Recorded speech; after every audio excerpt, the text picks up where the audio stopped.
Umakyat po sa 4 ang patay sa pagguho ng ginagawang 9-story building sa Pampanga. Ang ilang kaanak ng mga biktima na babagalan sa search and rescue operations. Para sa update, live mula sa Angeles sa Pampanga, may Express report si Mon Gualvez. Mon, ilan pa ba ang pinaghahanap hanggang sa ngayon?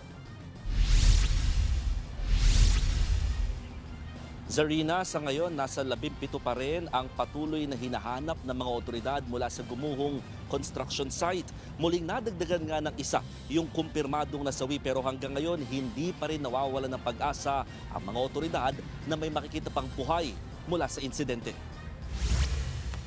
Tuloy-tuloy ang thermal scanning na ginagawa ng mga tauhan ng Bureau of Fire Protection sa nag-collapse na ginagawang building. Yan ay lalo't nakakakita pa rin daw sila ng mga indikasyon na may heartbeat o paghinga mula sa mga nagpatong-patong na debris. Lalo na kahapon kung saan dalawa ang nakausap pa ng mga otoridad.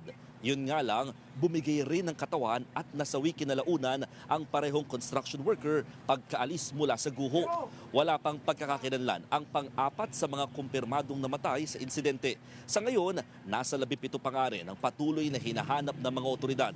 Hindi naman maiwasang magalit ng kaanak ng mga nawawala pa dahil sa tila mabagal na aksyon sa insidente.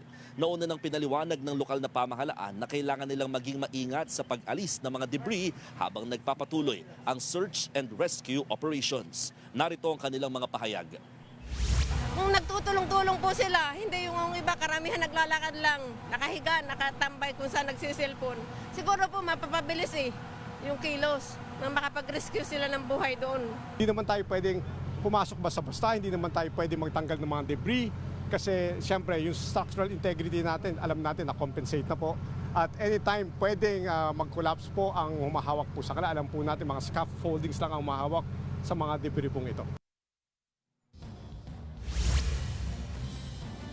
Zarina, nauna nang hinati sa 4 yung pinaka-sectors nitong gumuhong ginagawang gusali para nga mas madali at makapag-enforce ng buong puwersa yung mga rescue teams sa paghahanap pa ng posibleng buhay mula sa mga natabunang debris. Yan ay lalo't patuloy ang ginagawa ring markings ng mga K9 dogs na ipinalilibot dito nga sa area. Medyo challenging lamang dahil pancake yung description ng mga otoridad dito sa nangyaring pag-collapse ng building. Ibig sabihin, nagpatong-patong yung mga gusali or yung mga debris mula dito sa nag-collapse na building.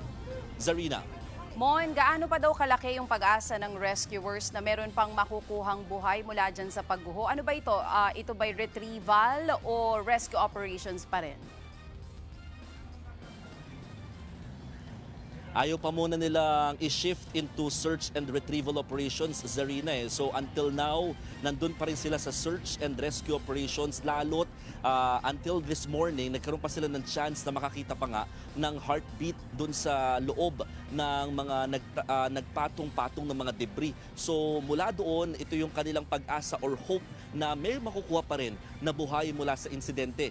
Unfortunately, yung mga nakausap nila kahapon na buhay, talagang namatay din kinalaunan pagkalabas dito sa gumuhong gusali. Probably because napakainit kasi ng panahon dito, Zarina. So you can just imagine yung one day na ang nakalipas at wala pa silang kain, inuming na naiinom na tubig doon sa loob at saka sinasabayan pa ng init at syempre yung pressure o bigat nito mga nagpatong-patong na debris. Kaya may chance pa rin talaga, sinasabi ng mga rescuers na may chance pa rin na may buhay pero lumiliit na lumiliit ito. Ayaw lang talaga nila munang i-shift into retrieval hanggat hindi pa talaga natatapos ang kanilang pagmamarking sa buong construction site.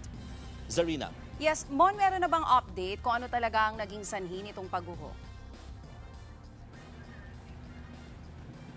Alam mo, paulit-ulit tinatanong din yan sa pinaka on top dito sa ginagawa ng search and rescue operations. Kung ano ba talagang pinaka nag-trigger? Anong dahilan kung bakit nga gumuho itong ginagawang 9-story building? Well, daw kung nangyari yan kahapon ng madaling araw. Ang sinasabi lang nila nung Sabado, malakas daw ang ulan. Nagkaroon daw ng thunderstorms at malakas na hangin dito sa area. May mga nagkukwento na umulan pa nga daw sandali ng yelo. Pero these are not yet confirmed reasons kung bakit nga bumigay itong naturang ginagawang gusali. So patuloy pa rin doon na nag-iimbestiga ang mga otoridad tungkol dito, specifically sa structural integrity ng naturang building. Dahil lang sinasabi, 9-story yung in-apply nila sa lokal na pamahalaan, pero lumalabas na may mga roof deck, swimming pool na dagdag pa pala itong balak gawin bagay na lampas na sa kanilang ini-apply sa LGU. Kaya ito yung mga aalamin pa ng lokal na pamahalaan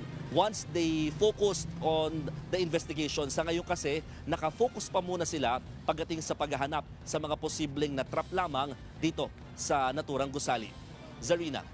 Yan nga pong Express Report ni Mon Gualvez, live mula po dyan sa Angeles City sa Pampanga. Mga kapatid, Ruth Cabal po para sa mabilis na pasada ng mga balitang dapat niyong malaman, mag-follow at mag-subscribe sa social media pages ng News 5.